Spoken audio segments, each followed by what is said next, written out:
See, we're just under 35 minutes left to go here. Men's ski slopestyle here on the Jeep Slopestyle course. Colby Stevenson, Mac forehand, sitting in those top two spots.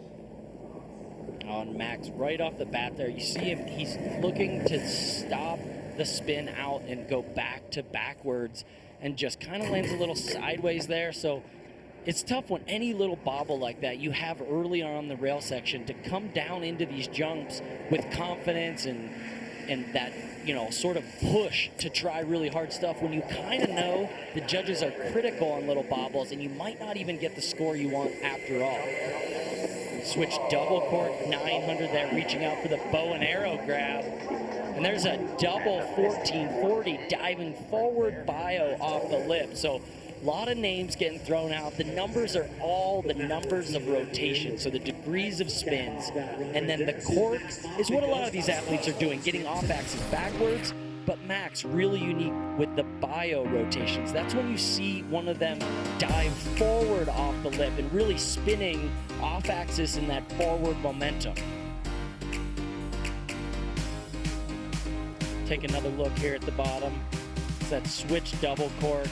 It's the bow and arrow. You see it right there? Looks like he's shooting a bow and arrow. Somebody call Robin Hood because there's a new archer in town. He's in the driver's seat for right now, followed by Mac forehand and Burke Ruud. As we take our second look at Norway's Ferdinand Dahl. Ferdinand flipping. There's the underflip 450 out of that up rail. Here on that waterfall rail, bouncing his way through it. Beautiful through the rail sections there. The switch 270 on, 450 out. So tons of technical combinations. A lot of spinning in different directions. There's the switch, double bio. Ferdinand's got tons of speed this run, much better than in run number one. Left side diving forward, double 1080. Final jump. Gets the right side, so back to back. So many of those bio rotations. Really unique. One of the only guys doing it both directions. Some people add a spin and a forward cork like that into the run.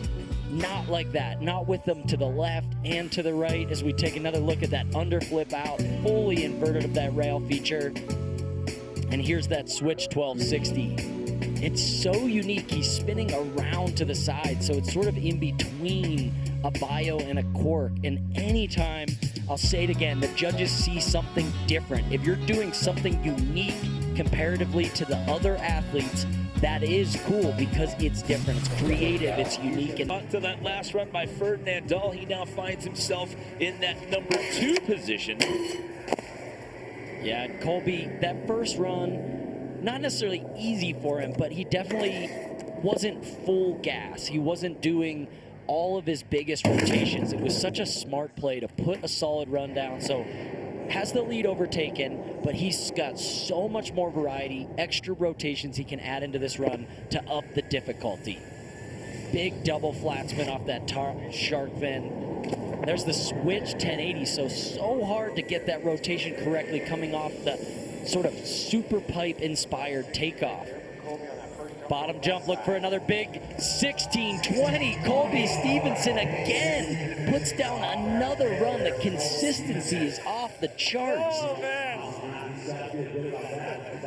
Visibly happy about that one, as you can hear from the reaction there as he skis into the crowd. And I think relieved to get through that run. The course is so quick. The jumps, the rails, you're doing so many technical moves, you almost don't have time in between each feature to think about what's coming next. You just have to flow, all based on just muscle memory. There's that switch double cork 1080, and here he is spinning both directions. The reason they spin to the left and the right is because the judges like to see that. It would be boring to only see one direction of spinning. It shows just the ability to do different tricks and to spin both ways. It makes it more varied. Hitting the course here for run at number 2. And I love this high-speed action. Without the time taken to score, we're ranking these athletes. The judges are quick with it. We're able to just watch run after run, give these athletes more time on course to potentially put down that next big run, the next trick that's never been done to progress their sport.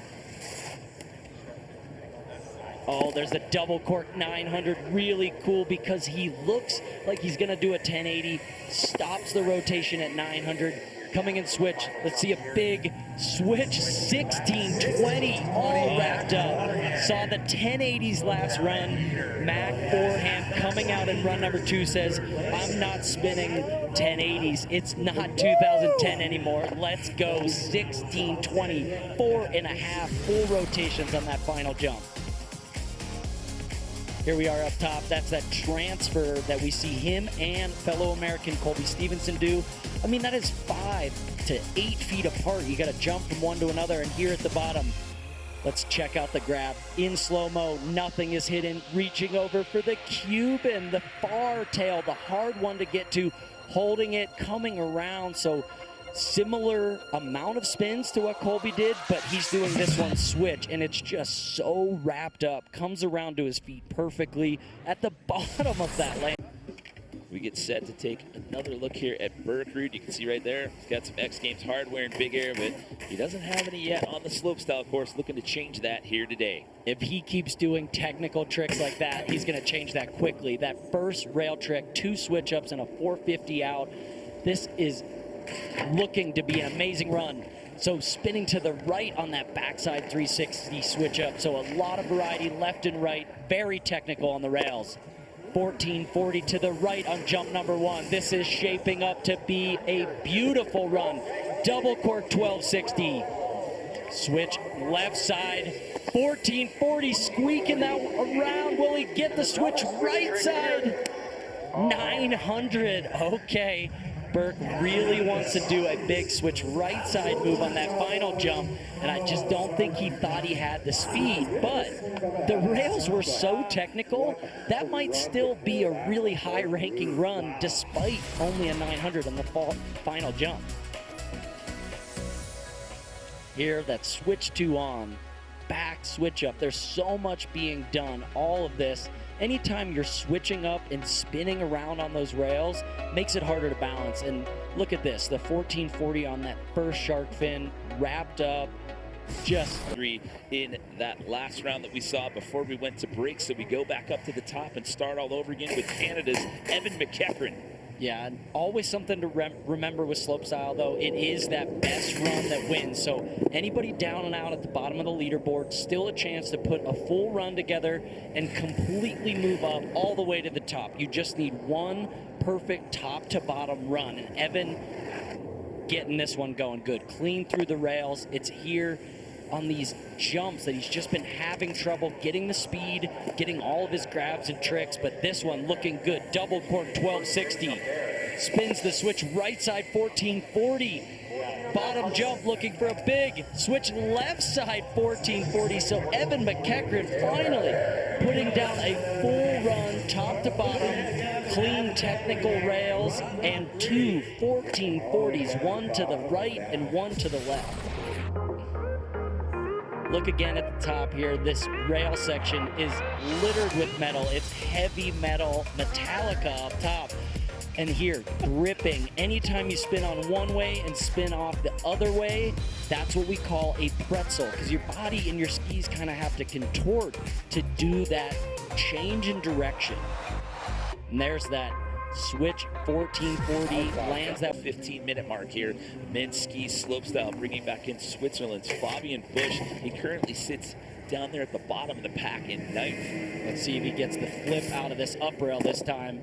Oh, gets it, but has to kind of force it around. Not a lot of speed to clear the landing of that. Spins on one way, then the next rail. So back to back, 270 on to the left, then one to the right. 1080 on the first jump, then carving the other way. So really clean mirroring of rotations. A lot of left and right spinning, a lot of variety. Switch double cork 1080. One more chance to dive. That switch double misty to the right. Fabian Busch with a big run. Yeah, that second attempt, he got hung up there on the first rail section.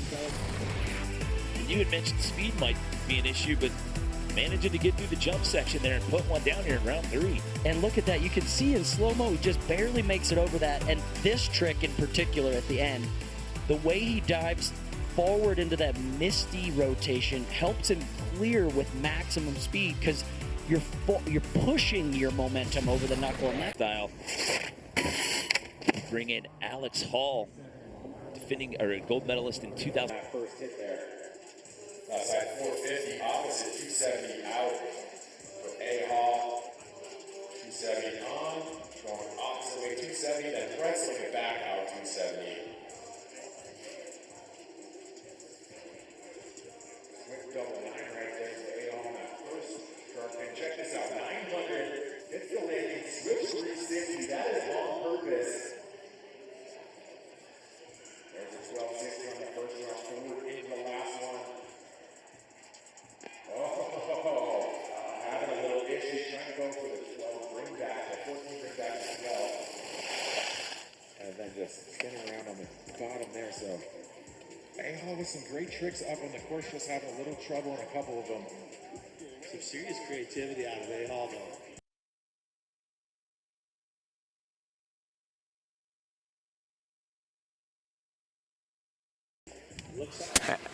And we are having a little bit of technical issues for the call, so we're going to jump in here as Andre Rigetli is back on course.